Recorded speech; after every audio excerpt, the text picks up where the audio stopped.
Assalamualaikum, selamat petang. Seperti biasa, seperti juga saya beritahu tadi bahawa kita akan bersama dalam program Bicara Negara, di mana petang ini kita membuka topik perbincangan berkenaan dengan taat pemerintah akidah Islam.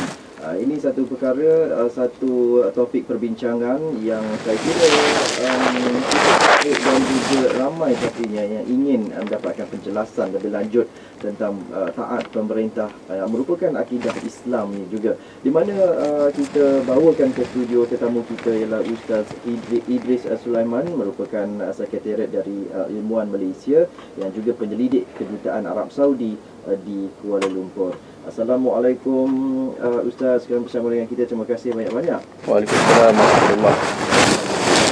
Kepada pendengar yang bersama boleh bersama dengan kami menerusi talian telefon 032697 939, 032697 939.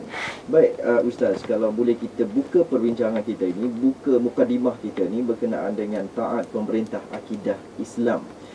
Dalam mana-mana kitab, dalam mana-mana pengajaran agama, adakah ini sering ditekankan kepada umat Islam? Ataupun kepada pengajaran Islam ni lebih kepada soal-soal yang lain, soal sembahyang, solat, puasanya, syahadahnya, tidak sangat menekankan tentang soal taat pemerintah ini?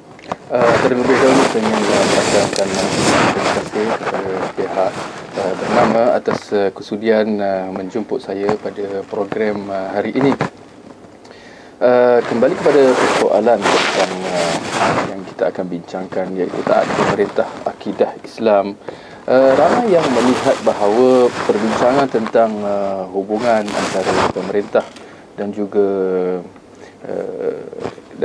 rakyat, ia adalah aspek yang berkaitan tentang keduniaan semata-mata, ataupun daripada sudut agama dia hanya merupakan satu perkara ranting ataupun cabang, di mana dia menjurus kepada ijtihad, ya, ataupun dia kembali kepada maslahah, yang mana dia bergantung kepada maslahat. Sekiranya ketaatan kepada pemerintah itu membawa maslahat, maka dia diwajibkan. Adapun kalau sekiranya ketaatan kepada pemerintah tidak membawa maslahat, maka dibolehkan untuk rakyat bangkit menentang pemerintah dan seumpamanya. Jadi kita nak mengatakan bahawa hakikatnya ini adalah satu pendapat yang tidak benar, ya, kerana hakikatnya kalau kita lihat urusan taat ke hubungan rakyat dengan pemerintah adalah satu aspek yang sangat-sangat ditekankan di dalam agama. Kerana seperti mana yang kita sedia maklum bahawa agama Islam itu serba sempurna, ya, daripada daripada sekecil-kecil perkara sehinggalah ke sebesar-besar perkara. Bahkan kalau kita lihat perkara politik ini adalah satu perkara yang besar, ya, membabitkan maslahat masyarakat sesebuah negara. Baik, itulah dia orang kata nak masuk ke tandas pun ada cara, ada adab mengikut Islam kan. Ini kan pula tentang bersosial sesama kita, mempunyai bermasyarakat, bernegara pula, mempunyai negara dan juga berpolitik bersama. Jadi ini merupakan perkara yang besar juga. Justru itu kita nak tahu juga Ustaz, sejauh mana masyarakat kita khususnya di Malaysia ini faham tentang soal berpolitik ataupun ialah mentaati pemerintah berdasarkan landasan-landasan Islam yang kita ada. Mengikut pengamatan saya lah, dari pendapat peribadi saya lah, apabila saya melihat perbincangan tentang hubungan rakyat dengan pemerintah, saya merasa sedikit macam duka cita lah, mengenangkan ramai yang yang kurang faham ataupun salah faham. Yang seperti yang kita katalah, mereka melihat bahawa ketaatan kepada pemerintah ni adalah satu urusan ijtihad. Yang mana apa artinya ijtihad? Maknanya agama tidak menetapkan hukumnya. Ya, maknanya jadi dia bukan soal wajib ataupun tak wajib, itu kembali kepada ijtihad, kembali kepada maslahat seperti yang kita sebutkan tadi. Sedangkan kalau kita lihat hal ini tidak benar. Bahkan kalau kita lihat dalam surah An-Nisa ayat yang ke-59, Allah Subhanahu Wa Taala berfirman, "Athi'u Allah wa athi'u Rasul wa ulil amri minkum." Taatilah Allah dan taatilah Rasul serta ulil amr, yakni pemerintah daripada kalangan kamu. Kita melihat bahawa hal ini jelas disebutkan dalam Al-Quran, yang mana seperti mana yang kita sedia maklum, segala yang disebutkan dalam Al-Quran perlu dipatuhi, perlu diimani. Maka kerana itu kita katakan bahawa taat kepada pemerintah dia adalah satu termasuk dalam aspek akidah yang kita perlu iman, yang kita perlu percaya, dan lebih penting lagi kita perlu melaksanakan tuntutan-tuntutannya. Maka kita lihat dalam Quran Allah kata dan taati serta ulil amr. Kena taat kepada Allah, Rasul serta ulil amr. Dan kita melihat Allah tidak membezakan, tidak memberikan apa pengecualian. Maka kewajipan itu adalah umum. Baik. Berkenaan pula dengan taat pemerintah ini, ada pula yang berkata, bagaimana saya nak mentaati seorang pemerintah yang zalim? Ada cara mengikut Islam ataupun tidak? Bagaimana caranya saya nak menegah ataupun tidak menuruti apa yang diarahkan ataupun apa yang disuruh oleh pemerintah yang zalim seperti ini? Ini juga termasuk di antara yang kita kata syubhat-syubhat lah. Ya, perkara-perkara yang sering dibangkitkan apabila kita membicarakan tentang soal taat kepada pemerintah. Di mana syubhat mengatakan bahawa ketaatan kepada pemerintah itu hanya apabila pemerintah itu adil. Dengan erti kata kalau dia tak adil, kita tak perlu, tak wajib taat. Lebih parah lagi, lebih buruk lagi kalau ada yang mengatakan kalau pemerintah tu zalim, kita wajib tentang, kita wajib memberontak, kita wajib menjatuhkan. Ini dah terbalik. Jadi kita lihat saranan syarak, perintah syarak supaya kita taat, mereka terbalikkan. Mereka kata kalau zalim wajib tentang. Sedangkan kalau kita lihat dalam agama dari sudut hadis Nabi SAW, hal ini dinyatakan secara jelas, bukan dalam masalah hadis yang diragui kesahihan yang dikatakan dhaif atau tidak. Tak, bahkan hadis dari dalam riwayat Bukhari dan Muslim yang mana umat Islam sepakat bahawa dia adalah sahih, di mana sabda Nabi SAW, man ra'a min amirihi syai'an yakrahuhu falyasbir alaih fa innahu man faraqal jama'ata shibra famat illa mata maitatan jahiliyah. Barang siapa yang melihat sesuatu yang dibencinya pada pemerintahnya, maknanya dia tengok satu pada pemerintahnya satu yang dibenci, tentulah di antara apa yang kita benci, patut orang Islam benci adalah perkara-perkara maksiat, perkara-perkara zalim, penyelewengan, rasuah dan sebagainya. Tentu kita akan benci kalau dilakukan oleh pemerintah tu. Maka kita lihat Rasulullah kata apa? Hendaklah dia bersabar terhadap pemerintah tu.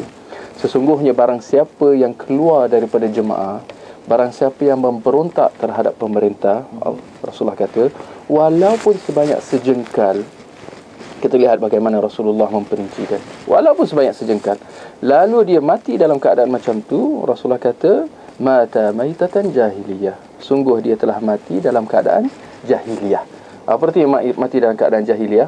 Apa yang pasti dia tidak mati dalam keadaan menepati sunnah Nabi SAW. Jadi ini satu amaran daripada Rasulullah secara tidak langsung bahawa alasan pemerintah zalim itu tak boleh digunakan sama sekali. Bahkan Rasulullah mengatakan hendaklah dia bersabar terhadapnya. Baik. Jadi kita seandainya berdepan dengan situasi seperti itu, di mana ada pemerintah yang zalim, yang melakukan perbuatan maksiat dan sebagainya, dan kita di dalam jemaahnya, di dalam kita ni mengikut kepada pemimpin seperti itu, dan hadis tadi jelas menyebut bahawa kita tak boleh nak keluar daripada jemaah itu wa'imah sejengkal sekalipun. Jadi dengan bersabar. Selain daripada itu, apa lagi yang boleh kita lakukan ataupun bagaimana? Kalau dalam sembahyang ni kita ada cara. Kalau imam kita ni mungkin kita nampak ada najis pada imam kita, kita pun ada cara teknik dia tu nak apa orang kata tu, nak membetulkan, ataupun kita ada kaedah nak tukar imam pada waktu tengah sembahyang tu. Jadi kalau dalam soal politik ni, dalam soal pemimpin di dalam sebuah negara, bagaimana kaedahnya? Ya, tentu saja apabila kita kata bersabar, ya, hal ini tidak menafikan tanggungjawab untuk kita nasihat. Kerana nasihat sesama umat Islam itu adalah satu yang dituntut. Bahkan Rasulullah dalam hadis Muslim, di mana Rasulullah kata ad-dinun nasihah, ad-dinun nasihah, ad-dinun nasihah. Sesungguhnya agama itu nasihat menasihat. Rasulullah ulang sebanyak 3 kali. Lalu Rasulullah kata lillahi wa li kitabihi wa li rasulihi wa li a'immatil muslimin wa ammatihim. Nasihat itu adalah untuk Allah, untuk kitabnya, untuk rasulnya, dan Rasulullah lalu kata menkhaskan dan kepada para pemimpin umat Islam serta orang awamnya. Jadi Rasulullah khaskan berkenaan kepada para pemimpin umat Islam. Jadi ni kata, di samping kita bersabar, kita juga berkewajipan untuk menasihat dengan cara yang ditetapkan oleh syarak. Dan saya tertarik dengan Saudara Zul tadi ada kata bahawa kalau imam buat salah, kita lihat bagaimana dalam solat, di mana syarak juga menetapkan supaya kita kena ikut imam. Seperti mana dalam hadis Rasulullah sallallahu alaihi wasallam mengatakan bahawa innama ju'ilal imam li'tamma bih. Sungguhnya imam itu dijadikan, iaitu imam dalam solat, dijadikan, diletakkan untuk para makmum di belakang ikut dia. Ini nak kata bagaimana syarak dia nak mendidik, nak mentarbiah umat Islam supaya taat kepada pemerintah. Tentu sahaja seperti mana dalam hadis, di dalam perkara-perkara makruf, yakni benda-benda yang baik. Adapun dalam perkara-perkara maksiat, kita tidak dibolehkan untuk taat. Kalau pemimpin kata jangan solat, kita tak boleh tinggalkan solat. Kalau pemimpin suruh kita minum arak, kita tak boleh minum arak. Ini lain. Yang kita maksudkan taat kepada pemerintah adalah di dalam perkara-perkara yang makruf. Maka kita kembali kepada solat tadi tu, kalau imam tu buat silap, kita lihat bagaimana, apakah kita dibolehkan untuk, nak kata dalam istilah solat ni dikatakan mufarakah, boleh tak keluar daripada saf makmum atas alasan imam buat silap. Sebenarnya ada perbincangan dia lah. Tapi kalau kita kembali kepada keumuman lafaz hadis Rasulullah tadi, sungguh imam itu dijadikan untuk diikuti. Sebahagian ulama melihat bahawa dia adalah secara umum dan secara mutlak, di mana nak kata kalau dia lakukan silap pun kita kena ikut. Mengenangkan apa alasan mereka. Ini kerana alasan kalau kita mufarakah daripada jemaah salat tu, dia akan menimbulkan fitnah. Dan hal ini telah berlaku pun apabila dalam peristiwa di mana Rasulullah sallallahu alaihi wasallam ada pada satu ketika dia solat berjemaah bersama dengan sahabat di belakang, dan solat itu 4 rakaat. Tapi Rasulullah tambah kerana tersilap, tambah sampai 5. Apa yang kita perhatikan bahawa para sahabat kat belakang terus tetap solat. Bahkan seperti mana dalam peristiwa yang lain, kalau itu dengan Rasulullah, dan ada satu peristiwa di mana seorang gubernur tu, di ni dikatakan gubernur yang tak elok lah, kerana dia mempunyai sikap suka minum arak. Jadi tapi kita lihat para sahabat kat belakang tetap solat di belakang dia. Dan pada suatu ketika dia solat, nak katakan dia mabuk tak mabuknya, dia tengah solat subuh berjemaah, dia tetap dijadikan imam. Kita lihat dia solat subuh tu jadi 4 rakaat. Tapi kita perhatikan para sahabat di belakang terus solat bersama dia. Dan apabila ditegur dengan caranya, dengan adabnya, setelah salat, setelah salam, para sahabat kat belakang tentu saja tegur. Dia takut dia tersilap, supaya tidaknya dia boleh buat sujud sahwi. Tapi dia boleh kata, oh ya ke, nak saya tambah lagi? Begitu sekali. Jadi apa yang pasti kita lihat, para sahabat terus salat di belakang imam tu walaupun dia buat silap. Kita akan lanjutkan lagi perbincangan kita, dan anda jangan lupa boleh terus hubungi kita juga di talian 0326979939. Dan sekarang ini kita akan bawakan kemas kini berita terlebih dahulu, dan kita akan sambung bersama kita. Baik, kita teruskan lagi program Bicara Negara, yang mana kita bawakan perbincangan kita berkenaan dengan taat pemerintah akidah Islam. Ustaz Idris Sulaiman, Sekretariat Ilmuwan Malaysia, bersama dengan kita, yang juga merupakan penyelidik Kedutaan Arab Saudi di Kuala Lumpur, yang boleh kita tanyakan berkenaan dengan soal taat pemerintah ini, kerana ada macam-macam orang yang mungkin salah faham, salah tanggapan berkenaan dengan soal mentaati pemerintah, meskipun mungkin pemerintah itu yang mereka tidak gemari, yang tidak mereka sukai. Baik, kita ada pemanggil terlebih dahulu. Kita ada Cik Effendi di talian. Waalaikumsalam warahmatullahi wabarakatuh. Terima kasih. Silakan Ustaz.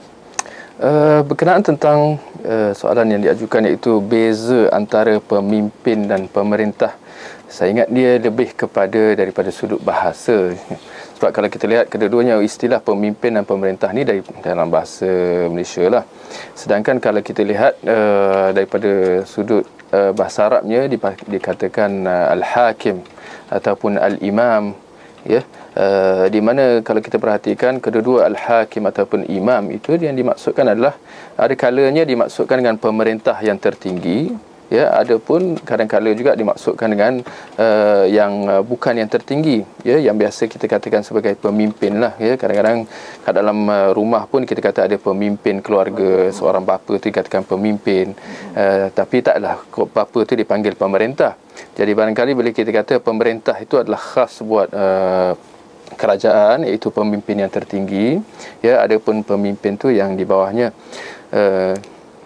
Itu satulah. Ada pun tentang yang dikatakan sebagai apakah yang dimaksudkan dengan kezaliman, ya. Adakah dia hanya tertakluk kepada yang dikatakan tadi, kalau dulu yang zalim tu dikatakan bunuh, ya. Ada zaman sekarang mungkin istilah dia lain sikit, zalim tu dikatakan cukai, naikkan cukai dan sebagainya. Sebenarnya tidak. Kalau dalam sudut syarak, ya, apabila dikatakan kezaliman, lawan dia keadilan. Apa tu keadilan? Kalau kita faham apa tu keadilan, kita akan faham apa tu kezaliman. Keadilan dalam bahasa Arab, dalam istilah syarak dikatakan wad'u syai' fi mahallih, meletakkan sesuatu pada tempatnya. Ini dia punya definisi yang paling umum lah. Jadi orang yang zalim adalah dia meletakkan sesuatu pada bukan tempatnya. Dan kita kena lihat kezaliman ni, jangan kita sempitkan pemahaman kita. Dia satu kezaliman dia seperti dalam takrif tadi tu, meletakkan sesuatu pada bukan tempatnya. Bermula dengan sebesar-besar kezaliman apa? Itu adalah perbuatan syirik, menyekutukan Allah, menyembah kepada selain daripada Allah. Ini dikatakan kesyirikan, inna syirka la zulmun azim, seperti mana dalam surah Luqman. Sesungguhnya kesyirikan itu adalah sebesar-besar kezaliman. Kenapa dikatakan kezaliman? Kerana dia telah meletakkan hak yang patut dia letakkan dia diberikan kepada Allah, tapi diberikan kepada selain daripada Allah. Baik. Anda punya waktu lagi untuk bersama dengan kami 0326927939, 0326927939, bercakap berkenaan dengan taat pemerintah, akidah Islam. Jadi sejauh mana dan apa agaknya usaha untuk kita memperkenalkan ataupun menarik kembali masyarakat kita supaya sedar tentang hal ini, tentang betapa tegasnya Nabi dalam hadisnya menyebut bahawa kita tidak boleh berganjak walau seinci, walau sejengkal sekalipun. Yeah. Jadi bagaimana kita nak menarik kembali ataupun nak menjelaskan kepada rakyat tentang hal seperti ini? Ya, saya ingat ini, ya, kenapa dia berlaku sebegini? Ya, bolehlah kita kata banyaklah sebab akibat terpengaruh dengan dakyah-dakyah, ya, ataupun slogan-slogan yang datang yang bukan daripada Islam, yang banyaknya datang daripada barat, daripada orang kafir, slogan demokrasi ataupun kebebasan, dan seumpamanya. Tapi saya ingat dia lebih juga tertempu kepada akibat daripada kurangnya ilmu agama ataupun salah faham, ya, tentang tuntutan agama. Maka kita tidak lain dan tidak bukan kecuali dengan kita mengajak umat Islam kepada menghayati agama Islam itu dengan pemahaman yang sebenar. Baik. Ya. Atau barangkali Ustaz disebabkan oleh kita menjadikan negara-negara Arab juga sebagai contoh. Negara Arab ni orang kata negara Islam, kuat Islamnya sampai dahulu di sana. Jadi dengan adanya Arab Spring, apa yang berlaku ialah pemberontakan, menjatuhkan pemimpin yang ada dan sebagainya, itu menjadi ikutan kita. Ya, saya ingat itu satu ikutan yang salah lah. Sebab kita ni dalam agama, Allah kata, ya, dalam Al-Quran, fa in tanaza'tum fi syai' farudduhu ila Allahi war Rasul. Sekiranya kamu berselisih tentang sesuatu perkara, ya, maka hendaklah dikembalikan kepada Allah dan Rasulnya, iaitu Al-Quran dan Sunnah. Jadi ini sepatutnya menjadi prinsip kita, patut menjadi pegangan kita, bahkan panduan kita, seperti mana dalam Al-Quran kata dalam surah Al-Baqarah, "Dzalikal kitabu la raiba fihi hudan lil muttaqin." Itulah kitab yang tidak ada keraguan padanya, dia menjadi petunjuk hidayah kepada orang yang bertakwa. Jadi kita tak boleh jadikan selain daripada Al-Quran dan Sunnah sebagai panduan. Kerana apa yang pasti, Allah tidak menyuruh supaya kita melakukan begitu. Sebaliknya, Allah hanya mengatakan menyuruh supaya kita berpegang dengan Al-Quran dan Sunnah. Bahkan dalam hadis Rasulullah kata, taraktu fikum amrain lan tadhillu ma in tamassaktum bihima. Sungguh aku telah tinggalkan bagi kamu dua perkara yang mana kamu tidak akan sesat selama mana kamu berpegang dengan kedua-duanya, iaitu Al-Quran dan juga Sunnah. Dengan erti kata, kalau kita mula berpegang dengan selain daripada Al-Quran Sunnah, kita akan pasti sesat. Okey, baik. Kita ada pemanggil lagi, kita ada Cik Zaini. Silakan Ustaz. Ya. Ada pun tentang apa yang disebutkan tentang bersekongkolnya kumpulan Al-Qaedah dengan Amerika untuk menjatuhkan Gaddafi, ya, dan juga apa yang ada satu lagi contoh tadi tu. Apa yang kita dapat katakan adalah apa juga tindak tanduk, ya, sama ada Al-Qaedah ke, sama ada Bin Laden ke, ya, kita tidak boleh jadikan perbuatan mereka sebagai satu hujah ataupun membenarkan apa yang mereka lakukan, selama mana kita tidak kembali kepada Al-Quran dan juga Sunnah. Jadi Al-Quran dan Sunnah itu yang perlu menjadi rujukan kita, ukuran kita, sama ada suatu tu benda baik ataupun tak baik. Maka kita kembalikan, kalau benar lah ini, kalau benar apa yang didakwa bahawa Al-Qaedah tu bersekongkol, ya, itu satu perkara nak kena pastikan juga. Kita tak nak tuduh orang sembarangan. Kalau benar, maka kita kena nilai dengan skala ataupun kayu ukuran Al-Quran dan Sunnah. Apakah benar ataupun tidak. Maka apa yang dapat kita katakan, kalau benarlah macam tu, apa yang pasti perbuatan sebegitu tidak benar. Tidak boleh, tidak dibenarkan, ya, di dalam syarak. Seperti mana yang kita dah katakan tadi. Walaupun pemerintah itu zalim, kerana selama mana kalau orang tu, pemerintah itu Islam, maka syarak melarang daripada kita memberontak serta menjatuhkan.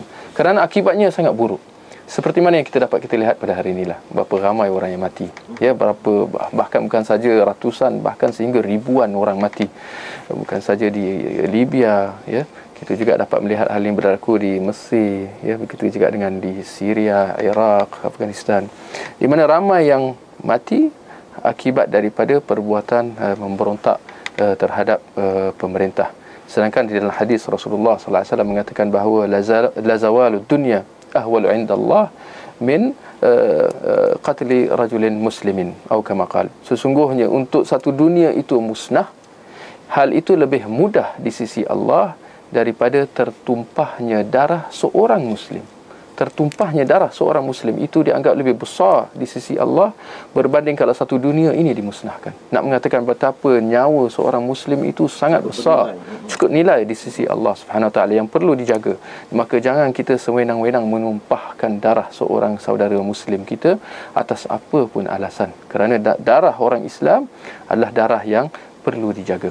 Baik. Tentang soal demokrasi, adakah Ustaz merasakan bahawa demokrasi itu merupakan sistem yang tidak bagus ataupun sistem yang paling sesuai seandainya kita mempunyai sesuatu yang ingin kita salurkan, yang ingin kita sampaikan terhadap pemerintah? Seandainya macam tadi, saluran yang kita boleh buat ialah dengan nasihat, tetapi mungkin kita tidak melakukannya. Jadi dengan saluran demokrasi itu kita melakukan sesuatu, kita tumbangkan kerajaan, kita tumbangkan pemerintah melalui demokrasi. Adakah itu cara yang boleh diterima? Kita jawab sekejap lagi, Ustaz. Kita jawab panggilan telefon terlebih dahulu. Kita ada Cik Helmi.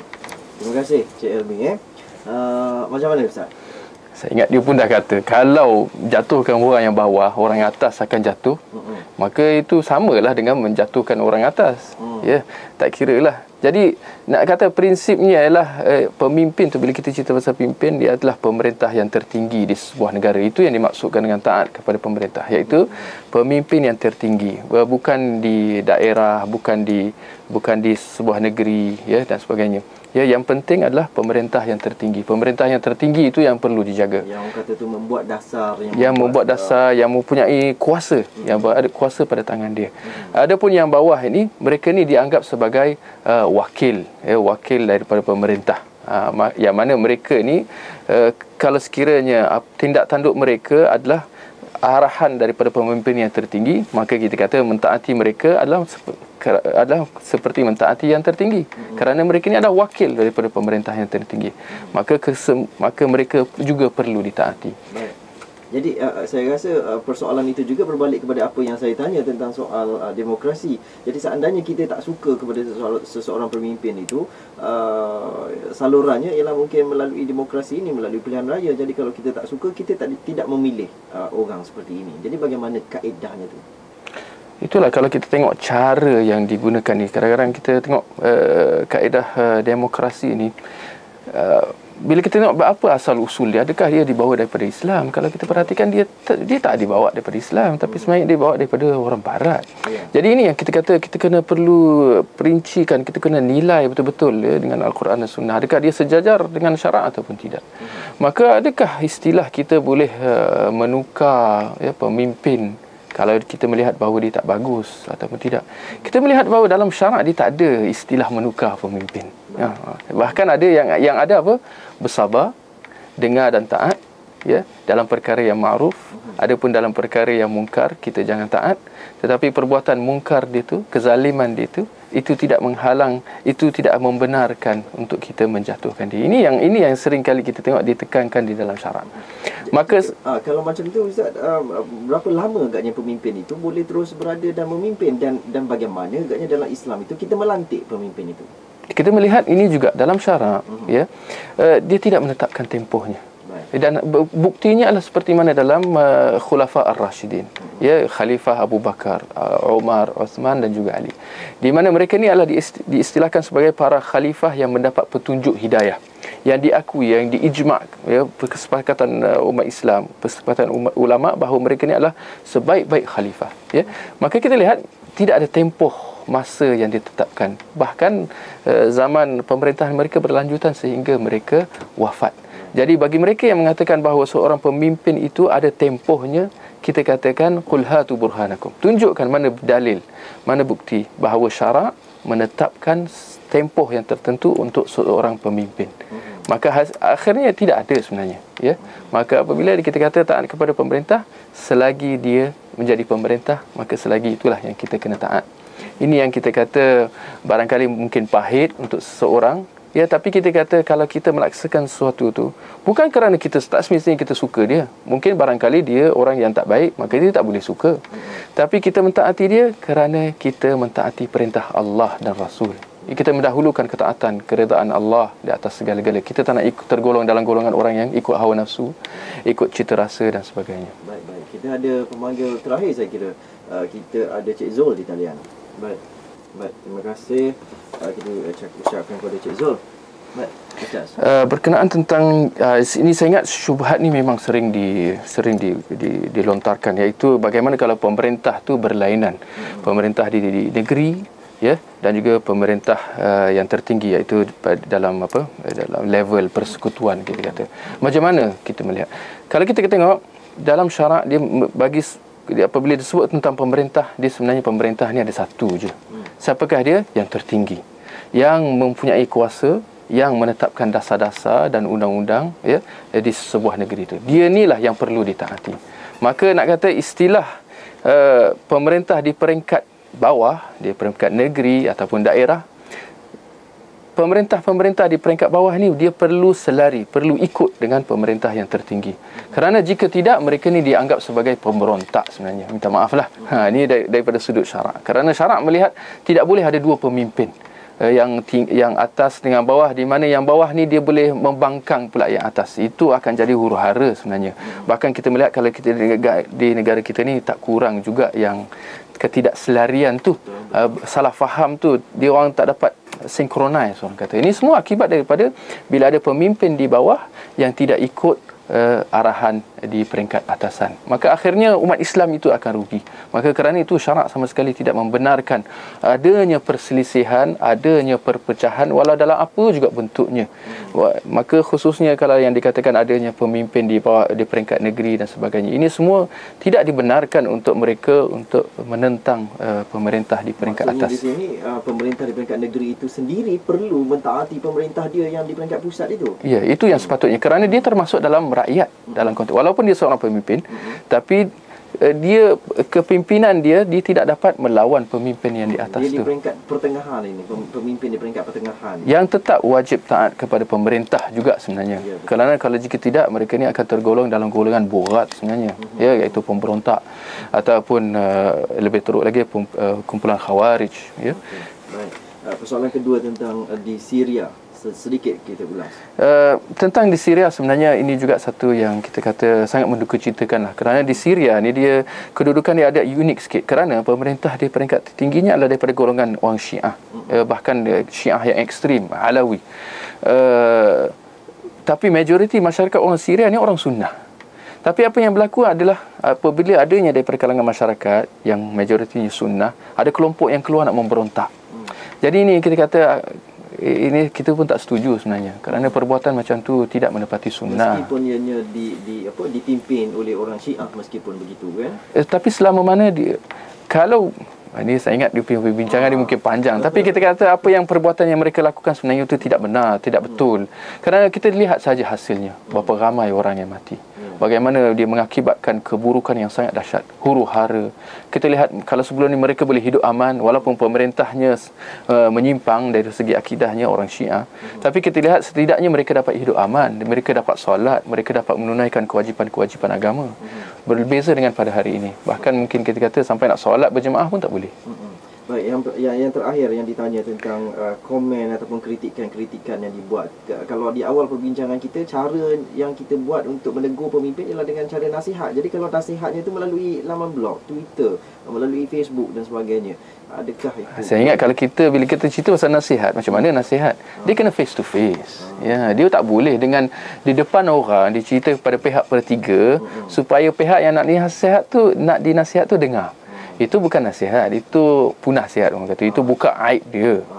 Itu bukan nasihat sebenarnya.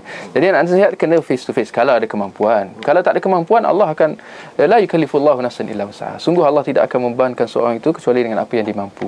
Maka kita kata ada pun mencaci, memperli, mengejek, memberi gelaran-gelaran yang tidak baik, ini semua sama sekali tidak dibenarkan, walaupun dengan apa juga sebab. Kerana seperti mana hadis Nabi sallallahu alaihi wasallam, laisal mu'minu bit-ta'ani walal la'an walal fahish al-badhi. Sungguh seorang muslim itu bukan yang bersifat suka mencaci, suka memaki, ya, dan kata-kata dan perbuatannya buruk. Ya, ini semua bukan adab dan juga sikap seorang cara kita lah orang Islam. Baik, terima kasih Ustaz kerana bersama dengan kita. Sebenarnya banyak lagi yang boleh kita sentuh, kita bualkan berkenaan dengan taat pemerintah dan akidah Islam ni, dan panggilan daripada pemanggil juga begitu ramai. Tapi insya-Allah kita akan tampil lagi minggu depan dengan mungkin tajuk yang sedikit lain ataupun bagaimana kita sambung perbincangan kita dan sebagainya. Kita tunggu saja minggu depan dalam Bicara Negara. Terima kasih sekali lagi kepada Ustaz Idris Sulaiman. Sama-sama.